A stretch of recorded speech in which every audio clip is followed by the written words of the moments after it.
Welcome back, and thanks for joining us here at ETC TV, Channel 68 for K-Town Happenings. For those of you that are just joining us, I have here with me Marcel D, K-Town native, accomplished athlete, model, and writer. So, as before, we were talking about your basketball career and your influences and how you got to the point that you are. Now, my understanding is that you've entered into a modeling career. How did you go from being like the Michael Jordan of basketball to the Tyson of modeling? What made me transition, my final thoughts on that was from the basketball point of view, I never forgot about the love. I mean, I still had the passion, actually talking to some people about some things now. But I felt like a lot of people get focused on one thing, and you always have to have a plan B, no matter what it is. And my main focus is to become successful at all costs. So I ventured out to understand that I was blessed to have more than one talent. And due to that, I linked out and reached out to the next thing that was a passion for me that I really have a deep love for, and that's fashion. And a role that I could play in fashion was as a model, which is something that a modeling career could reach you out to acting or anything else, a lot of the things that you could do your entire life. So that was the biggest transition for me to do that. Okay, so pretty much you went from trading in your basketball shorts and your jersey to what? I mean, how did you transition from leaving the court onto the runway? Okay. I actually reached out to Tyra Banks, which a lot of y'all know from Next Top Model, we've been back and forth for a couple months and had a lot of discussions, where she was a big motivation daily. I went from that till I ended up linking up with a great guy named Michael Maddox, which is the #1 producer for the modeling industry right now in the country. A lot of you can focus on him. He has a show off of Made, off of MTV. But he's been real big. He's been my influence. He's my guidance. He's helped me. A lot of kids that maybe if you like fashion, I know a lot of kids go to Kinston High. Y'all like to dress fly, so that's something real big. But you can actually make a career out of dressing fly and get paid to dress fly. So the biggest thing would be to reach out. You have a lot of places that you can look up, modeling agencies or places that could help you promote to becoming a model. And basically modeling is promoting yourself to make other people want to use you in their ads. If you look through the magazines, Belks, JCPenney's, you see a lot of people wearing the clothes. Well, those people get paid to wear those clothes, and they started out just kind of like I'm doing now, or like you can. So basically it's finding an agency, promoting your pictures to them, and if they like you, they'll let you know they love your look, or either they don't. And if they don't, you continue to follow your dream, and you find somebody that does. So basically, that's the main thing. So what is some preparation that you go into in becoming a model? I mean, do you watch what you eat, or are you on a special diet? Yeah. I mean, how often do you work out? How does it work for you? For me, it's basically building on my upper body. So I'm working out now every day, more upper body stuff. My diet, a lot of chicken breast. A lot of people do protein shakes. I love to do that. You have to watch what you eat also, more or less than just your diet. A lot of greasy foods is not good because you have to have a fit, because every model has a great body and every model has a great look. So you want to promote and have a better look. And because it's just like anything else, it's a competition. So basically from the diets, potatoes, a lot of stuff that can build you up but still keep your body toned at all times. Awesome. And speaking of fashion, we are fashionably pink today. You need to stay out my closet, Marcel. Yeah, I got a little I have pink on a light on. pink. You have on a dark pink. Got a little bit of pink and black in my hat, so that's pretty cool, man. But so now let's talk about your writing career. How is that coming along, Mr. Writer? That actually started my last year at Plymouth State. I had a term paper I had to do, and I used to hate writing. And actually got my tutor to help me on it. It was basically to talk about why I love basketball, where I came from, which is here, Kinston.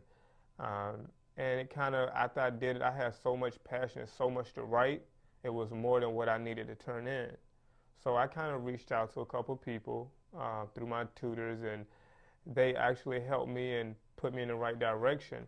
And basically, writing is something that all kids need to focus on, because regardless if you want to be a writer or not, you have to know how to write. And you need to be able to think and put your thoughts on paper. I just figured I can use that as another talent to put me in the success that I want. So all of the love that I wanted to reach out and give back to my home, Kinston, and any other community that could show a child that you can be anything you want to be. I mean, you look at our president, you look at different people like Michael Jordan, who was also cut from one of his high school teams, that reading my work, reading what I put out, reading my story may touch you and help you learn that you can also become whoever it is that you want to be, because whatever you can think, you can actually achieve and be. That's right. Believe, achieve, and succeed. Right. That's hot. Now, so how far along are you in your book? What's the title of your book, and has it been published yet? Okay, no, I haven't got it published. Right now, I'm trying to finish all the chapters with everything else that I have going on. This one should be about 14, possibly 15 chapters. Right now, we're still going across some names for a title, but when all that stuff comes, you're sure to know. Wow, that's awesome. And just speaking of writers who are from Kinston that have written books, you will be one added to the list. Okay. We know Jamie Presley. Yeah, She's from Kinston. She right. wrote a book about, being from a small town and making it big. You also have DeForest Howell, who graduated from Kinston High School 2001, played basketball. He also has a book. You have Miss Eleanor Harvey. You know, she wrote a book about her family and Which is their one of the experiences. biggest motivations for a lot of people. Yeah, and so, it's just a matter of doing it. So how soon do you think your book will be out? Right now, I'm not trying to rush it, because I actually want to be able to not just write something. I really want to put my heart into it, my life into it, because at the end of the day, it's not for me. It's not the proceeds.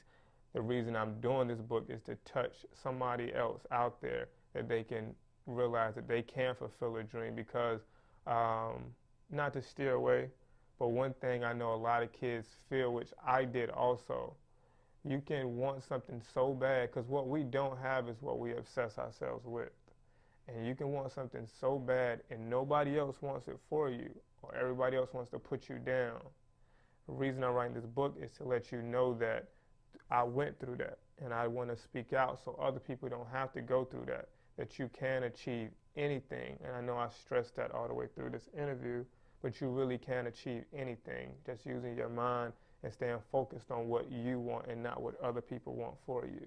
That's great. So you're saying that your book is one way that you're giving back to the community. Right. What are some other ways that you are giving back, or that you plan to give back to the Kinston community? Some ways that I plan to give back, especially in the future, accompanying with the success that I'm trying to get to, is I want to be able to help people hands-on. A lot of people come and help people financially for organization. I actually want to be able to go down and help people hands-on, whether it's beginning of the school year, have some type of party or something, all the kids come in the daytime, where I can actually take a certain amount of kids to Walmart and get them their backpacks and their paper and their stuff for school that maybe their parents can't afford for them at the time. And whichever way that I always refer back to, whichever way that God leads me to be able to bless somebody else, that would be the way I would bless our community. Awesome. Now, in the few minutes that we have left, just express to the people your future. I mean, where do you see yourself in 5 years? What are some other, you've done so much so far, and you're only how old? 23 now. 23. Anything is possible. So, just what are some things that you have in store for your future? Right now, my biggest things is, one, to complete this book. Two, to become one of the top models in the industry. Along from that, I would like to branch into acting. That's something that's really big to me also. Other than that, I want to continue growing, not as only as a person, but under God's word, and be able to reach out and not only touch, people just from athletics or career-wise, but be able to touch people from the word, which is what kept me strong in my faith, to accomplish all the things that I've have accomplished. All right.